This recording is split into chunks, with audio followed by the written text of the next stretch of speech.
Hey everybody, this is Grace. In this video, I'm going to talk about basically going no contact with a person or family, people,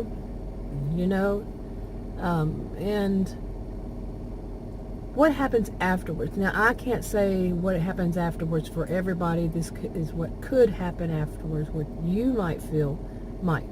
Okay, it's never one size fits all in this kind of thing, in my opinion. And read the disclaimer in the description box below this video on YouTube about it.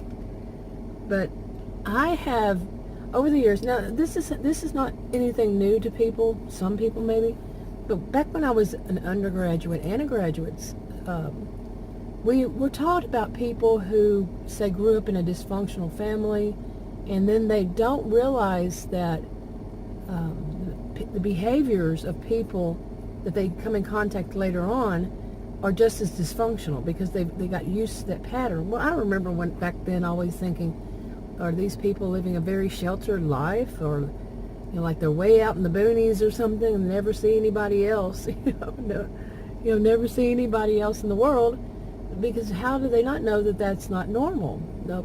I could do a lecture on that, because I thought that too, but I didn't see what was in front of me either.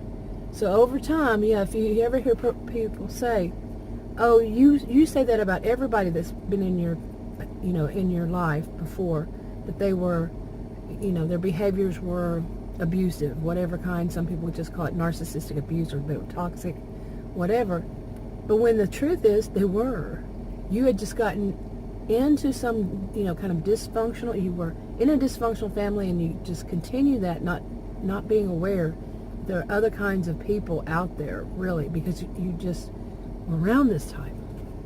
Like I said, that's a whole separate video, probably more than one. When you do wake up to all of it, or you're in a situation where you can, now some people, they won't leave like their abusive, their dysfunctional family, they won't totally go no contact with them, because they say they have an elderly parent, one that treated them right, and they wanted to, they couldn't go no contact. They didn't want to because the elderly parent was still alive.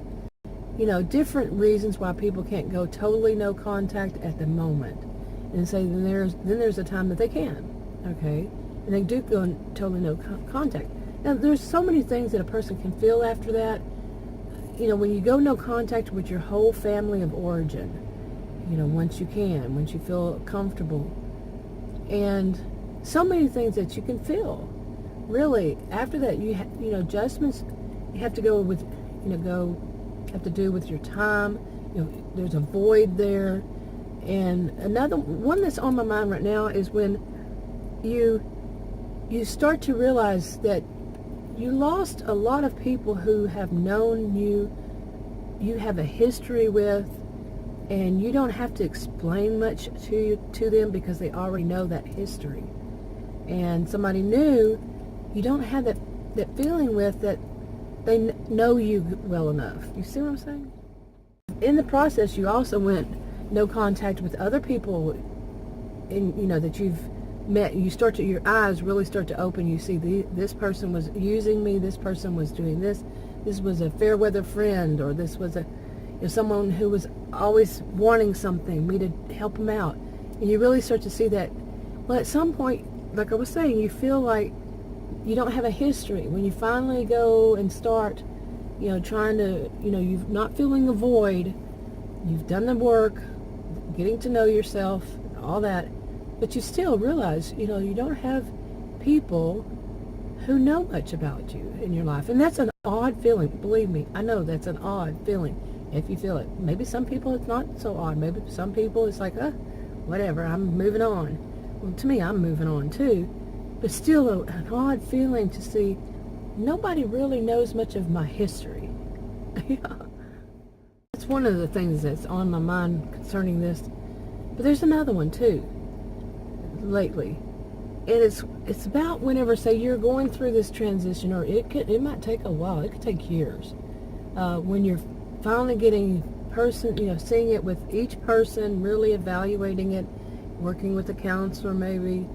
I think that would be the best thing, is working with a counselor that's an actual an actual counselor, you know, licensed by whatever governing body where you live, someone who knows about these kinds of things. And it could take a while. It could take, you know, some usually say it usually takes like a year. You know, one size doesn't fit all. Not everybody processes. And plus, some people may be older and they have much more of a history. Or some may be younger and have had a really bad time with it in a short while. So it differs. Nobody can tell you that one thing works for all this. But in this one, you know, you're slowly getting to where you're getting the people out of your life that you need to. You know not to replace them right away. You need to process, you know, through getting to know yourself again, who you are without other people involved. It's just who you are, what you're like, and start changing your life to the way it always would have been. I mean, I can't say that, not always would have been, but you had wanted to be, but it was too involved with dealing with these other people.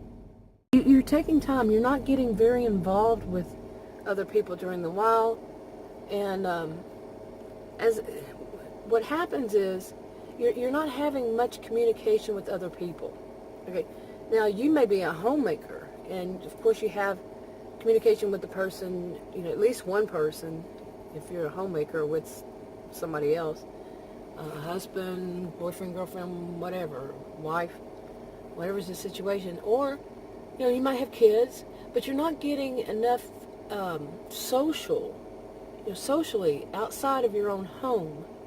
And, you know, with people at home, don't you behave a little bit different? Yeah, you're freer, and plus, you know, they do have a history with you. Maybe. Okay, and the thing that's been on my mind, especially lately, like I said, with this, is you're not having enough conversations with people outside of your own home. Now, I remember many years ago when I said that Adam and I met him, I don't know how many years, 37, 38 years ago, and you kind of develop your own little language with one another. You know, what terms and what words you use, especially after that many years. So you don't have much contact with other people. Sure, you watch TV, you do this, but the actual back and forth with another person you're not doing. You're somebody who is not someone who lives in your home. Yeah, you're having to adjust to that. And the conversations, you basically could be losing your, you know, picking up on different people's social cues. You know, you're picking up on social cues, or differences in the language as the language grows over the years. You know, the buzzwords, you know, change, what people are focusing on, what other people are doing. You see what I'm saying? And it can also be something that happened to me, and still happens sometimes, is that you forget words, you know, words that, you know, you use for different, see? I'm doing an example right here, because you're used to the words that you use with the person that you live with, or the people you live with. You're just your little tiny corner of the world. Yeah, you lose it because you don't use it. You see? Yeah, I'm going to wrap this up. It's getting kind of noisy around here anyway, and I need to go home. But what about you? Anyway, I'm going to wrap it up. If you want to subscribe to this channel, click the circle. If you want to watch another video on this channel, click one of the rectangles. Like, subscribe, comment, and share on your own social media if you would, and I'll talk to you on another video. Bye.